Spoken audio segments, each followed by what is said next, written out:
This is Susan Bassi, and I record public officials, police, and in public for several reasons. One is to remember exactly what happened for my notes, and the other one is to document it, because too often things on the internet seem to disappear when certain people want them to. And this was a visit this week to the Los Altos Police Department as part of our investigation of a shady nonprofit known as WomenSV and its founder, Ruth Patrick, who claimed to be training police officers who behaved like this the first time I came to this department. Why do you think my recording you is harassing? Did I say that was harassing? You said I said you were. I'm harassing. So Yeah. why is that? Because you didn't like how I framed my questions? Oh, you're not going to answer my questions? Anything else I can answer for today? Yes. How do you... I just want to point out to you, do you have post-training on domestic violence and the protocols? I'm not going to. And the officer that didn't want to answer my question about his post-training related to DV and domestic disturbance issues was making over $366,000 a year in pay and benefits.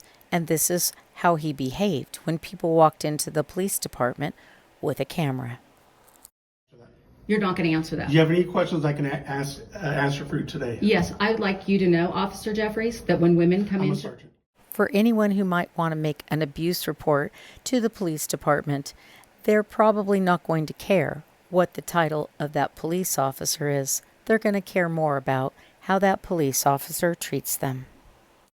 Your attitude that you just gave me... Are we done? Oh, no, we're not done. Okay. Have a nice day. For anyone ever treated like this, they might be a little bit triggered going back to the police department to ask questions again. But we had to do it anyway.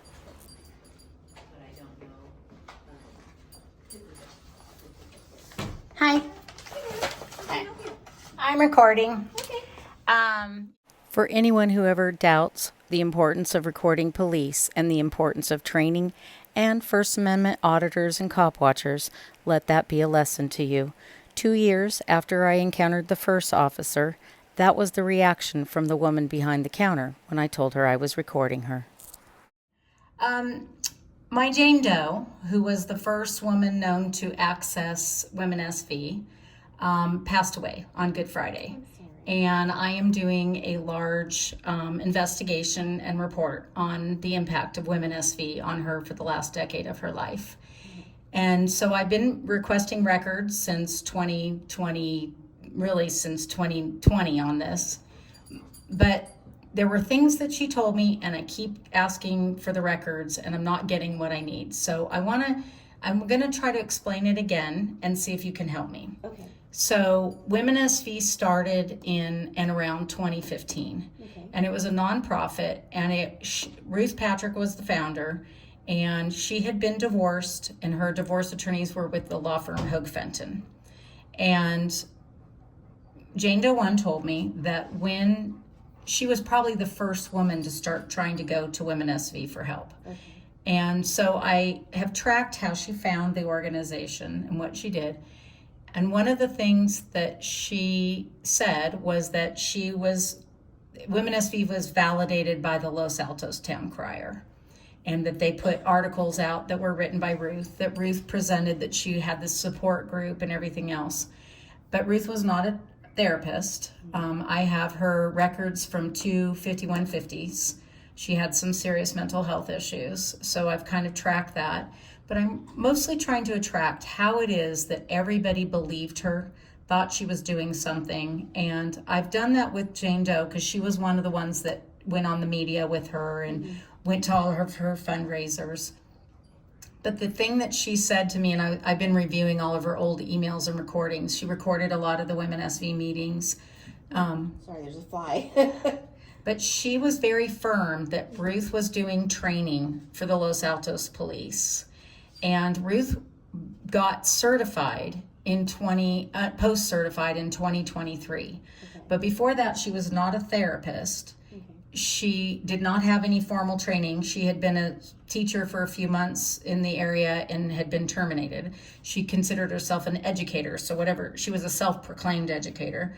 And what I'm trying to really look at is how everybody was duped. And there are just photographs of her with the police chief who went on her advisory board. And what the group was actually doing was, in network, was referring divorce attorneys. And they were doing it only in high asset cases. And I've tracked 85 cases now. All of the women that went to her were decimated financially and otherwise. Their own attorneys that Ruth referred got thrown under the bus. They donated heavily to WomenSV. I have the videos of her fundraisers and everything else. But I want to ask, I've asked for general records again at the city. And a few of the things that she said to me, which I can't get records on, but somebody might know that was with the department for a long time. There were people that were here that would, when Ruth would call, she had some friends in the department that would hook her up with the new police chief. And, I have those records of those communications. But we were also told, and this has been told to me for a long time, that at some point she was given an office around here to operate out of. Absolutely not true. You know that for a fact? Absolutely 100%. That is not true. She described it that looks just like this. No. This area around, whether it was in the police. 23 years. Okay. She never once had an office here. She never once went past either that door or the chief's door. That's it. So, but she did go to the chief several times. Because there were if different she makes chiefs. an appointment just like anybody else, then she's allowed to talk to the chief. Yeah. What is your name? Cricket. Cricket. Mm-hmm. And what is your name? Would your name be in an email records? What do you mean? I have some email records of people from the police department communicating with her.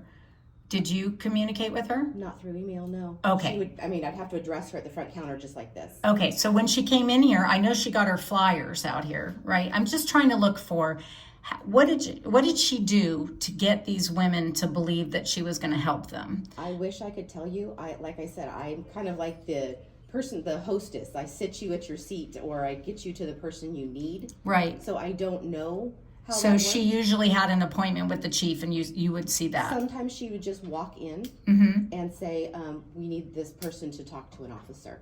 And then I would say, okay, let me give like anybody else that comes in who wants a report. Right. I take their information, I give it to the dispatcher, who then calls in an officer based off of what beat they live in. And then an officer would take them both into the interview room, and they would interview. And there's nothing wrong with that. And That's all good I support. ever saw. Okay, so you never saw her because some of the funding came through the police department for her. I've heard that. I don't know the. I have the Gatos, records yeah. that show that. So somebody in the police department had to be approving that or understanding that. I'm just trying to. I think that all the money that gets approved for the police department is through the city. Okay. We can't have anything unless the city approves it.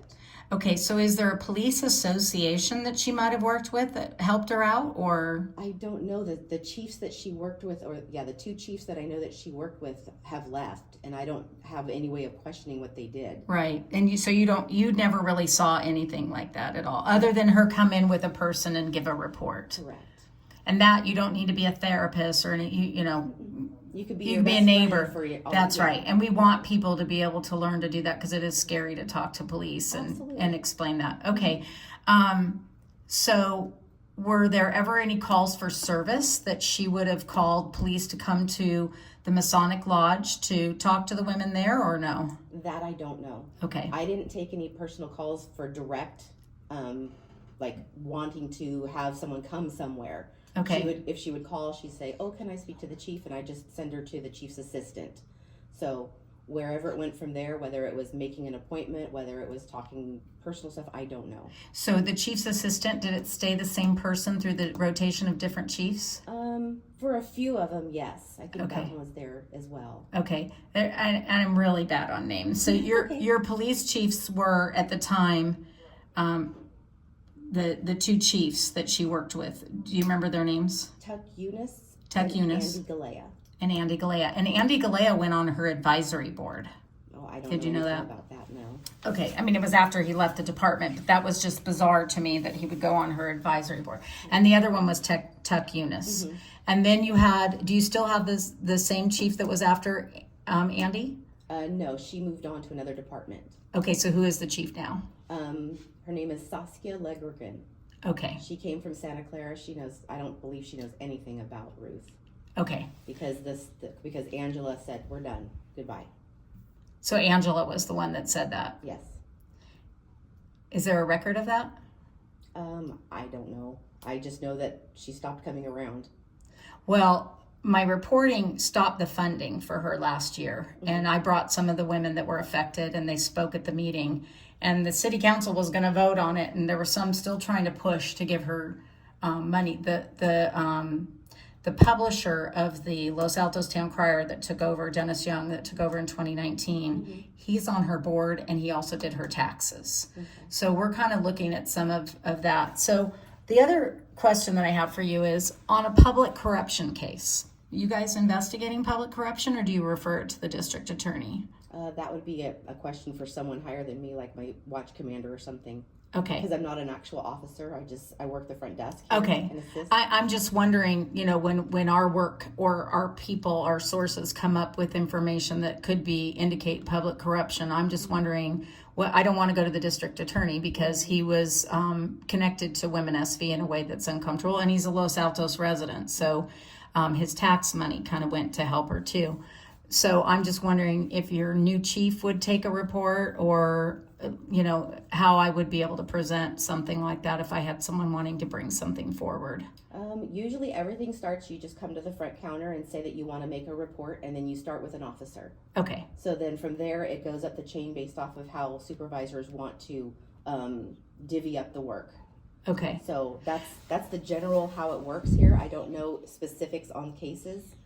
I know that we have 2 detectives, one that handles property crimes and one that handles people crimes.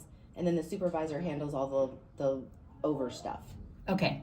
So I did get public records that showed when I started asking Ruth for comment and looking at her tax returns and everything else, that she ended up, she may have filed a police report, might have gone to the chief, and then it went directly to the district attorney.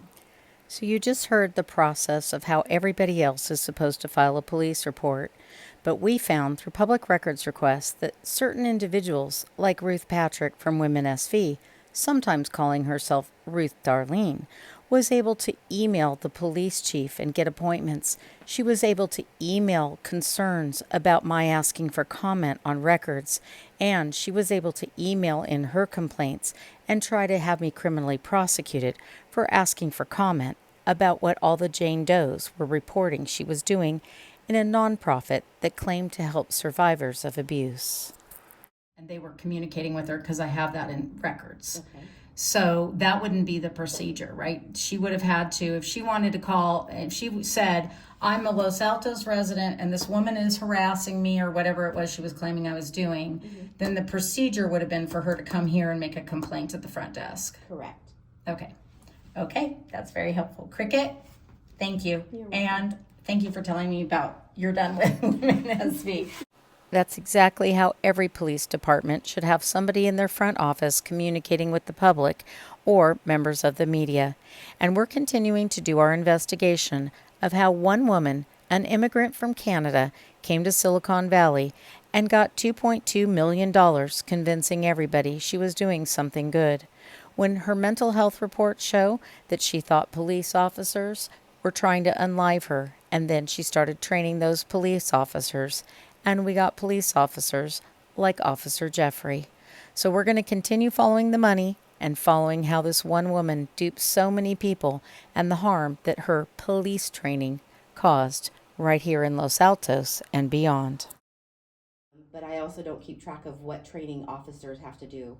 But that would be a watch commander question. Ruth did get post-certified in 2023. That blows my mind. I don't know how that happened, to be honest. Neither do I. Including based on her psych reports that I've seen.